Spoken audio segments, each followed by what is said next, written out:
اخبارك ايه يا زميلي؟ عامل ايه؟ اتمنى تكون بخير. عمرك حلمت في يوم من الايام يبقى عندك تعويذه تقول لها هتعرف تتحكم في كل حاجه حواليك؟ هو ده بالظبط اللي السي بلس بلس بتاعتنا بتعمله. لغه جامده جدا بتخليك تتحكم في كل حاجه حواليك، تخليك تتحكم في الكمبيوتر بتاعك من غير اي حدود، من غير ما اي حاجه تأيدك. تعالى اقول لك ليه السي بلس بلس مش مجرد لغه عاديه وخلاص. ده الاساس اللي بتحتاج تبني عليه كل حاجه جايه بعد كده، والاساس اللي اي مبرمج جامد بيبدا من عنده.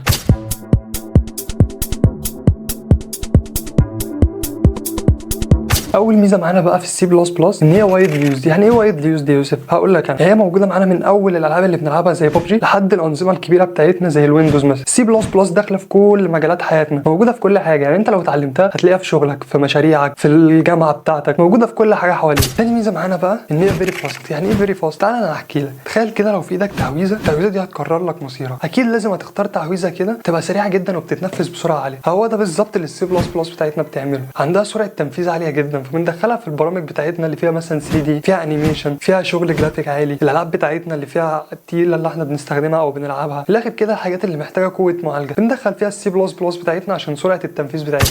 تالت ميزه معانا بقى ان هو بورتابل. يعني ايه بورتابل؟ يعني اي كود انت بتكتبه مثلا على ويندوز ممكن يشتغل معاك على الماك واللينكس عادي، ولو كتبته على الماك واللينكس يشتغل على الويندوز عادي. يعني انت من الاخر كده مش متقيد ببلاتفورم معين، اي بلاتفورم هتكتب عليها هيشتغل هو على الباقي عادي. يعني عامل زي بالظبط لما يكون معاك تعويذه ممكن تشغلها على اكتر من عصايه، مش متقيده بعصايه واحده بس. هي دي بالظبط يعني ايه كروس بلاتفورم.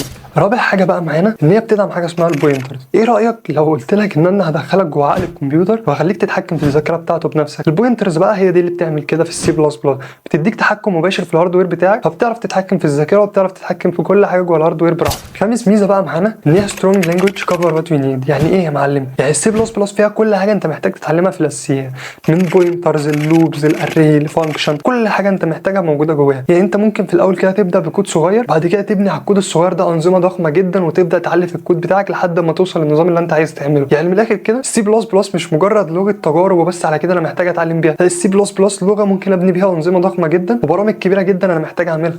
السي بلس بلس بقى عندها ميزه مرونه رهيبه جدا، بتدعم حاجه معانا اسمها البروسيجر وحاجه ثانيه اسمها الاوبجكت اورينتد. يعني من الاخر كده عايز تكتب الكود بتاعك خطوه ورا خطوه عادي ينفع، مفيش اي مشكله. عايز تكتبه كائنات وتعمله زي بلوكات كده عادي برضو، ده اللي احنا بنسميه عندنا الاوبجكت اورينتد. يعني من الاخر كده زي ما انت عايز تكتب اكتب. ودي كانت الميزه السادسه لو انت لسه مش واخد بالك.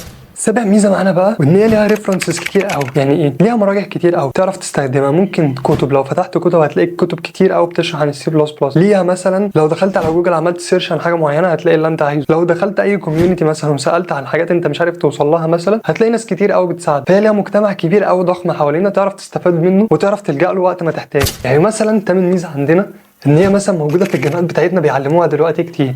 يعني هتلاقي ان معظم الجامعات في مصر شغالين بيعلموا الاساسيات بالسي بلس بلس، فهتلاقي الدنيا اسهل. ممكن تعرف تتعامل، يعتبر في جزء اوفلاين تعرف تتعامل مثلا مع دكاتره الجامعه بتاعتك لو انت محتاج اي حاجه، هتلاقي الدنيا ألذ بكتير. طب هل بقى يا معلم انا اعرف اشتغل بالسي بلس بلس بعد ما اتعلمها؟ بص، هو مش كل الشركات دلوقتي بتشغل الناس اللي معاها السي بلس بلس بس يعتبر السي بلس بلس هي اللي بتفتح لك ابواب اللغات الثانيه. يعني لو انت اتعلمت السي بلس بلس هتلاقي الدنيا اسهل في انك تتعلم لغات ثانيه اكتر ومش تاخد وقت كتير زي ما انت كنت بتعمل في السي بلس بلس. وعايز اقول لك على حاجه تاني، احنا دلوقتي بنتكلم عن الفاندمنتالز بتاعت السي بلس بلس، يعني اساسيات السي بلس بلس، اساسيات البرمجه باستخدام السي بلس بلس بمعنى اصح. في كورس تاني اسمه اكبر بكتير قوي اسمه ليرن السي بلس بلس، ده بقى انت فعلا بتتعلم فيه حاجات جوه السي بلس بلس هتعرف بيها حاجات اكبر بكتير واضخم بكتير من اللي احنا بنتعلمه دلوقتي. احنا دلوقتي يعتبر بنرميك على اول الطريق، بنتعلم الاساسيات بتاعت البرمجه بتاعتنا وبس على كده. من السرعه للتحكم في الهاردوير للمرونه بين الاو او بي والبروسيجرال، السي بلس بلس مش مجرد لغه وخلاص، دي عصايه سحريه بتفتح لك ابواب عالم البرمجه كله. السؤال دلوقتي بقى، هو انت مستعد تمسك العصايه السحريه دي وتبدا تدخل في عالم البرمجه بتاعنا؟ لو عجبتك الحلقه ما تنساش تعمل لايك وسبسكرايب وتفعل زرار الجرس عشان يوصلك كل جديد. كان معاكم يوسف من قناه كودياك، سلام.